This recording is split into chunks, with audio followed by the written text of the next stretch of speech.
What's going on? This is the Cosmic, and today I welcome you to our very first episode of Unstuck, what I like to call Escaping the Matrix. So today in the studio, I have a very good friend of mine. His name is Marlon Francis. I'm gonna let him introduce himself, and we're gonna jump straight into our topic of today, which is self-awareness. So Francis, can you please introduce yourself? Hi, good evening, everyone. My name is Marlon Francis. I've been friends with Ernest for past year. He's good people's man, and we've decided to engage in this new venture of podcasting. I'm very excited about it, and the subject that we'll be discussing is very near and dear to us and to our community. Absolutely, absolutely. So without wasting much time, I would like us to just jump right into it and get into the meat and potatoes of what we are about to talk to our audience about today, which is self-awareness. So when it comes to self-awareness, what does that mean to you, Marlon? The first thing that comes to mind is initially getting a clear understanding of who you are and what you want to do. And once you have grasped that concept, then a sense of awareness comes over you, which allows you to start moving in the direction of what it is you need to do. Absolutely. Makes you self-aware. Absolutely. For me, when it comes to self-awareness, I look at it from a standpoint of you knowing what your weaknesses are, understanding what your strengths are, and also knowing the forces that shape the decisions that you make. Yes. Having those three things, for me, gives you self-awareness. And the reason why I believe a lot of people are stuck, or they feel stuck and they don't know what to do, they don't know what next to do in their life, is because they haven't gotten to that point where they actually understand the forces that are affecting their lives. You know, because I've talked to so many people, you know, in my walk of life, and I've come across people that they tend to blame other people for their situation. Right. You know, and I believe that whenever you blame somebody else for your situation, you are putting yourself in a state where you are giving the power to resolve that situation on the other person. So which means that if the other person doesn't change their behavior, your condition remains the same. Right. So one of the reasons why we decided to do this podcast is that we wanted to create this awareness for the people out there to understand that the power to affect their own life, the power to change their own life, is in their hands. Exactly. It's not in the hands of another person. This is true. However, there are a couple nuances to what you're saying. Right. Now we're talking about an adult or someone who is about to leave out of teenage years into becoming a 20-year-old and moving away from being a child. And then there's the other subject of the child and how effective the parenting is that allows that person to become aware of what their gifts are and how they're able to affect the world with those gifts. Right. And being focused enough to accomplish their goals, knowing who they are, making the decision that they want to make, and then hit the road, just hitting the mark. Right. Then there's the other person who doesn't grow up in an environment of that nature, and is faced with so many bombarding things that will come their way. Some of it negative, some positive. They don't know how to distinguish the good from the bad. Right. And there's a level of confusion as to who I am, Right. and what role do I have in the world, and how am I going to function to make not only myself better, but the people around me better. I do agree with you from the standpoint of parents playing a very significant role in the lives of their children, because most people who find themselves stuck is as a result of the way they were brought up. It's true. So upbringing, the way you were brought up, plays a very huge role, you know, in determining whether you understand who you really are, Yes. or you are just caught up in this state where you don't know what you are about. But I still believe that when a child gets to a certain age and things are not working in your life, there should be a time in your life that you say to yourself that, what do I need to do for my life to get better? Because there's a saying that if you keep doing the same thing over and over again, expecting a different result, that is insanity. That is true. So for your life to change for you, you can't just keep blaming it on the way you were brought up or your upbringing. You can't just keep blaming it on that. So how do you, as an individual, change the future for yourself if you know it's not going in a direction that you want it to go? So one of the things that I've learned over the years is that you cannot blame your parents forever. Right. You can blame them, you can hold them responsible for your past, Right.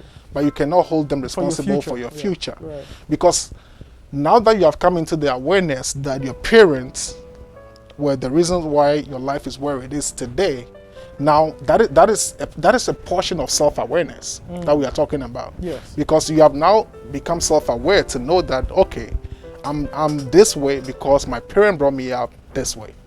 So now going forward, because you're now self-aware, what are you going to do about your situation that the next 3, 4, 5 years doesn't play out exactly the same as it's always been for you? And what I learned on my journey is that you have to begin to look outside of your environment. Because the environment that cultivated you growing up, you cannot look for the solution in that same environment. This is true.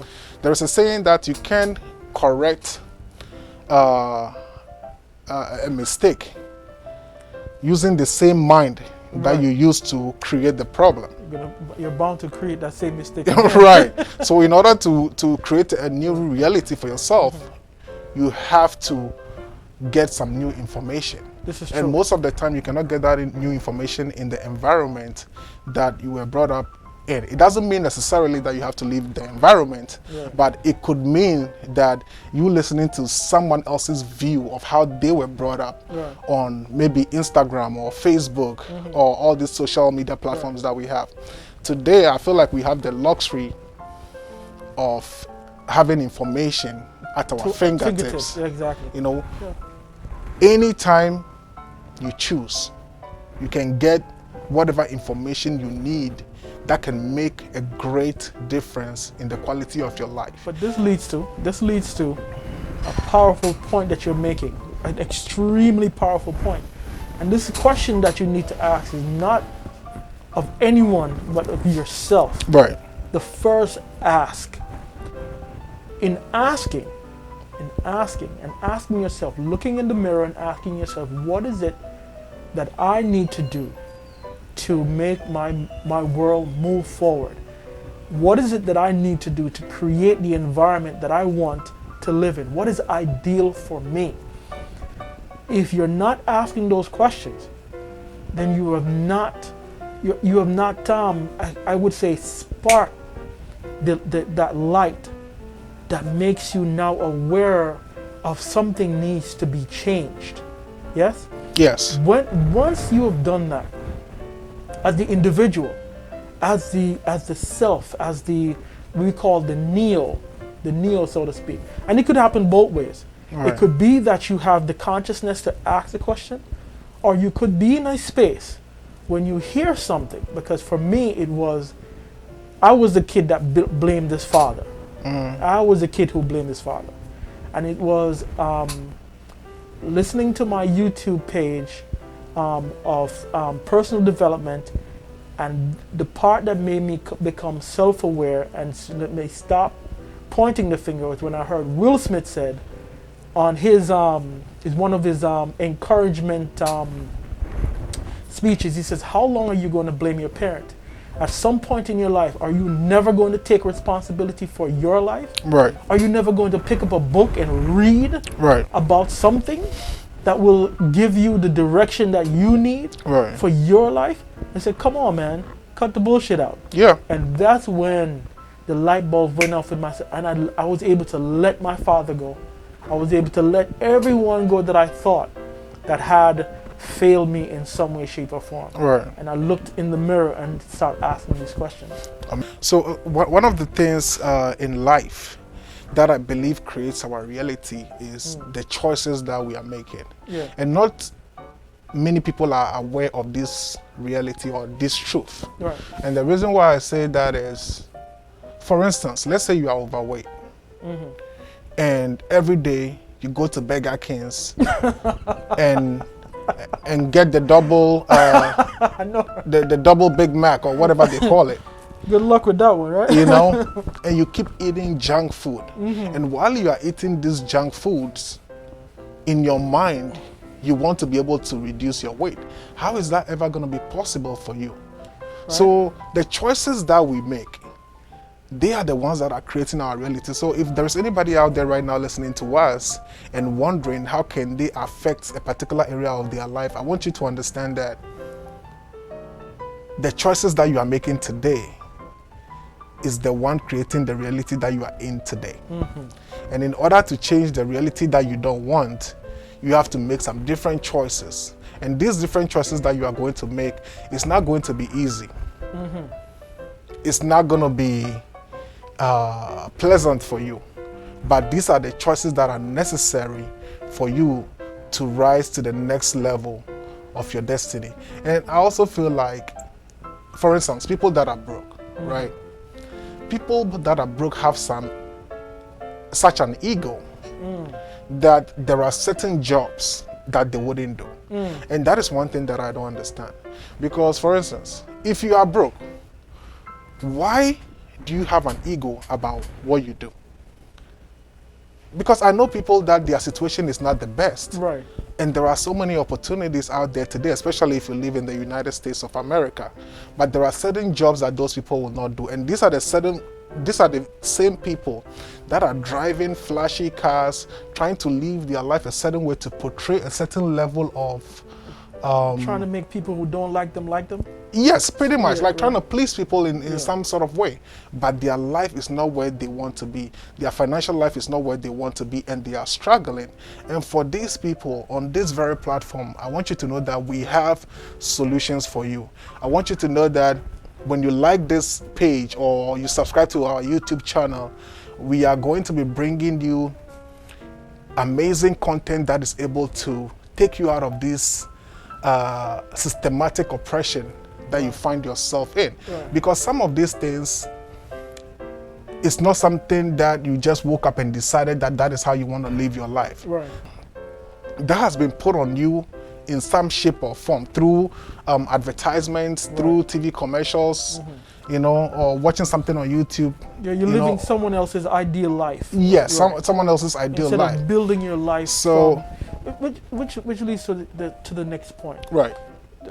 Based upon what you just said, when someone is behaving in a particular way or they're acting in a particular way and they have become self-aware, the self-awareness kicks in. After you have done that, then you have to take action. Yes. The guy with the burger, he has to, and he's thinking in his mind, I need to lose weight, but he has to take action. Right. And that action means that he now has to walk past the burger spot and walk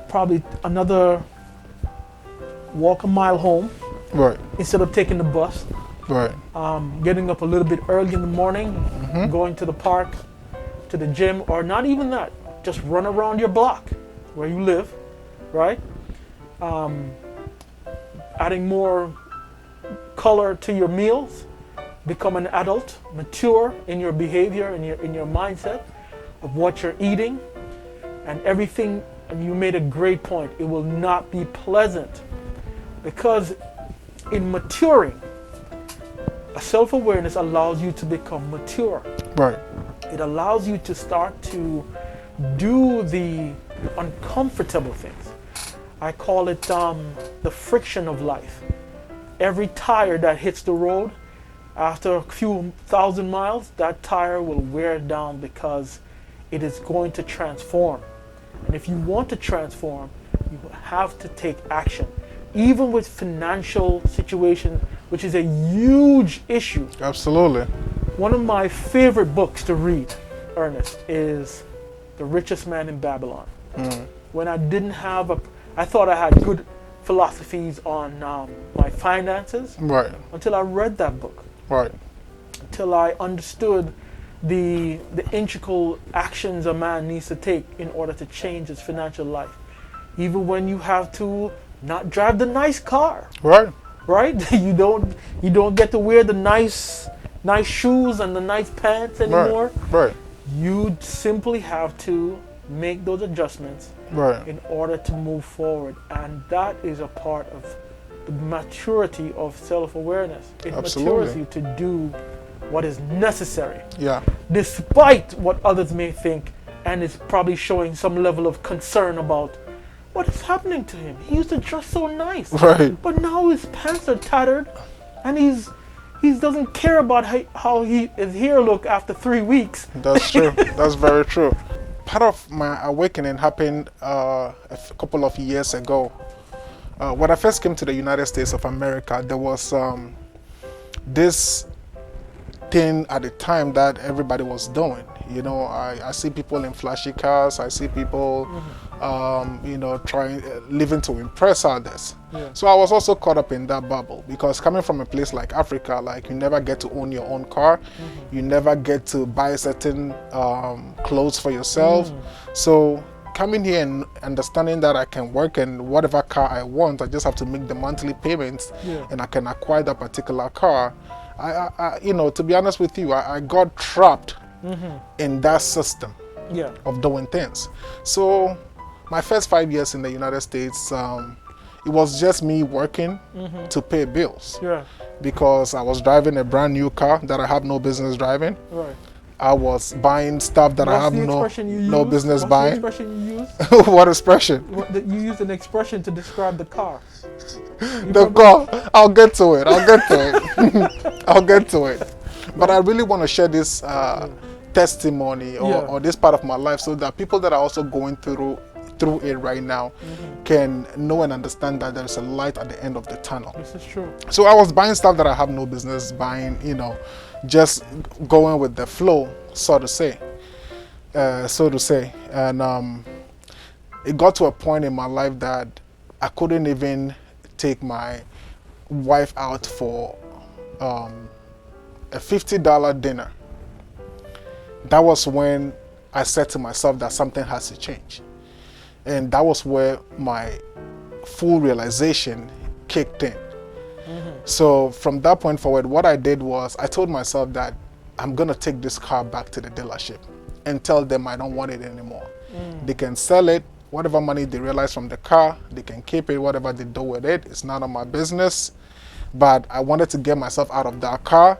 I took all my credit cards, took my wife's credit cards, we shredded them. Wow. We said we're not going to use this thing no more. There we go. And I told my wife we are going to start over and live a life that Clean would slate, man. help us to see more of the money that we work for. Right. So it wasn't easy at the time because I was driving a brand new car. My wife was driving a brand new car. So I pitched the idea to my wife as well that, listen, babe, we need to take your car to the dealership as well so that we can save money and build this family that we said we were going to build. So initially, she wasn't with it because she didn't see the bigger picture of what I was trying to propose. Right. So I took my car first, and then immediately we started seeing savings. So taking a step back, there was one time that I was driving with my wife, and then she was talking about, she wanted to go to eat at Red Lobsters. And I said to her in a joking way that, babe, we are sitting on our savings and driving because she literally knows that there's no money anywhere that we're going to be able to take and go to Red Lobsters to eat. Right. So That's good. that was something that, I said to myself that it will never happen to us again. Yeah. So when we decided that we would take our car, I took mine first, and a very good friend of mine at the time lent me $5,000, and I used that to buy a used car for my wife. Right. And I was able to take my wife's car back as well to the dealership. So we were free from all car notes. We didn't have to pay those expensive insurance payments. We didn't have to make those payments anymore. And right off the bat, we started saving money. All right. And another thing that I did, which changed our financial life, was I started looking into the stock market. At the time, that was like 2016. Right. Started looking into the stock market to see if I can educate myself on how to invest in this space. Yes. So I started doing that. And also I started looking for opportunities that are there that can help me make some side income.